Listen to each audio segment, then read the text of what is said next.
We're out here. This is the field where the magic happens. We've kind of we figured out that the process, what you enjoy doing, why you do it. Now it's about the kids out here. Mhm. Just got finished with winter conditioning, then spring ball. How'd you put it on a grading curve? We asked the guys we asked them to just to get 1% better. I think we're ahead of where I thought we would be, which is good. They are really, really eager and willing to do what we ask. None of that, none of that means that we're going to win this game or that game. I mean, we have a lot of work still to do, but I thought they worked really hard, and I was pleased with the spring game.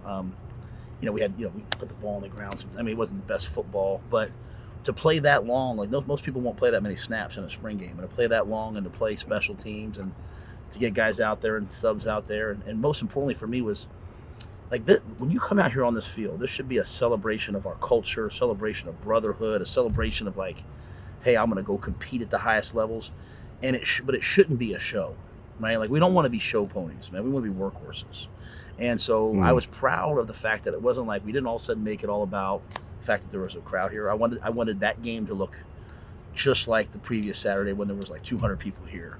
And I think when you have that kind of team, you can play on the road, you can play at home, you can play in good weather, bad weather. So those little things I was looking for, I thought we made progress in.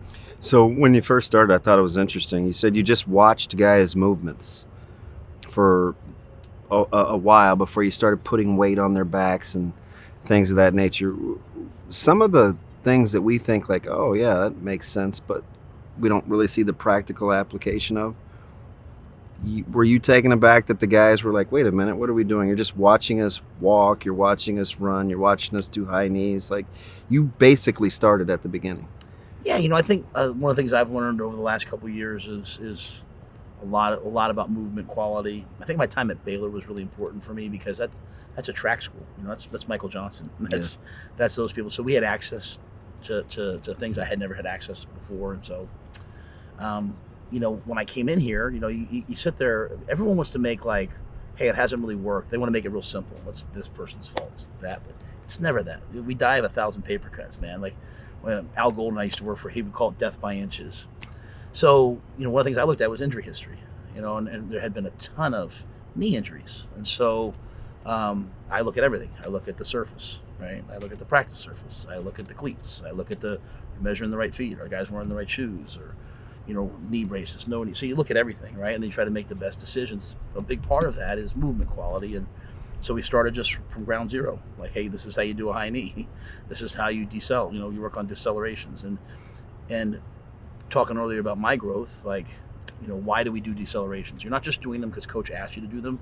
They help prevent ACL tears, right? So we do this thing that seems stupid, but this is the why, and making sure we explain the why. So Corey Campbell does a great job, and Mitch does a great job, and I'm lucky in the weight room that those guys explain those things. But you're right. We started here, but I think by the end of the semester, by the end of the playing, and then we did a pro day afterwards for the guys that were healthy.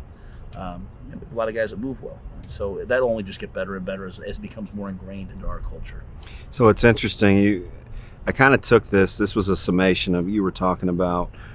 This isn't Disneyland, and caring not coddling in terms of your culture. So you have this weird dynamic when you're talking about where you are with development based on, let's say, Baylor or Temple. You said, this kind of feels more like year 2 than year 1. And internally I was like, he's setting the expectation level, right? But the interesting thing is you want people to understand you haven't won, so you haven't earned the right to win because this is Nebraska. You haven't won.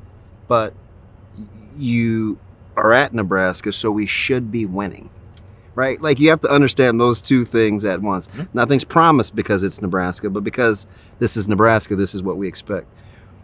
What was that teaching process like? I think it's not easy. It's hard. It has to make sense to yourself. I just think like there's a humility to like, man, we're 4-8. Like, we're 4-8. Like, and you're 4-8 until you play next year. And the one thing I've done with the guys, just so you know, is like when I've tried to teach things off of last year's tape, I tell them all the time, set the ground rules. I was the head coach here at Nebraska last year. Every player you might have transferred in, you played here. So when we talk about last year, We're talking about us, right? Because we're trying to evolve and grow. So we are 4-8. And when you're 4-8, you should, as Ray Lewis would say, you should be pissed off for greatness, right? Like we should be angry, Yeah. and we should have a chip on our shoulder. Not have a chip on our shoulder because of the national championships up there and being 4-8. Just we're not here like we're lions. We're not sheep. We're not the slaughterhouse of failure is not our destiny. Like we're supposed to win because we do it. So I think that's part of it. Is just hey, we better have this humility, but because we work so hard and because we're willing to do hard things, we should have confidence. And so we should work our way to get to the season where we have a chance to expect to win. But we can't just do it because it's our birthright. That again, that goes back to that makes us show ponies. That makes it a show. It makes it about everything else other than just the football. We have to get our football so good, whether that's our movement, our strength, our tactics, our techniques. We have to get that so good that we expect to win. And so it's a process. I think for me, saying, hey, it feels like year 2 at those places was more of an homage to our players and how hard that they worked and what they did. I thought what Mickey Joseph, I thought what the staff did, I thought what Bill Bush did, I thought what all those guys did last year, I thought what the players did to hang in there all year.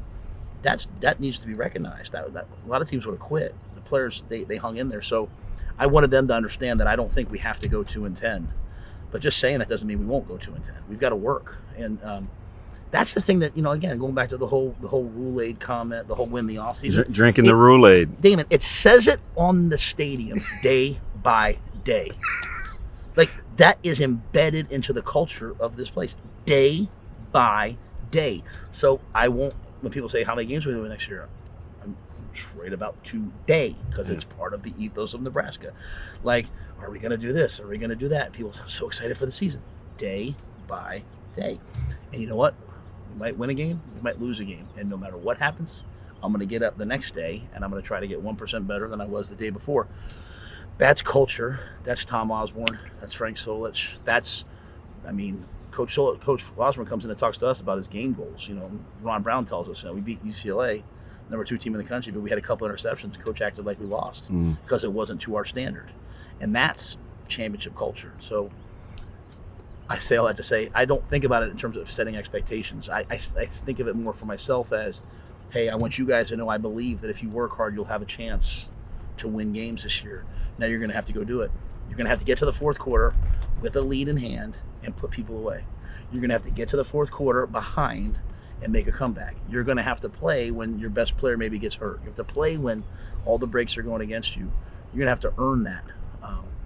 But we earn it day by day. There is no Rhule. There is no Kool-Aid. There is no I'm believing again. It's just about working today, right? Like, that's what we all do. That's what the farmers in the state of Nebraska do. They don't worry about the harvest. They worry about that day, knowing that if they do that day, then the harvest will come.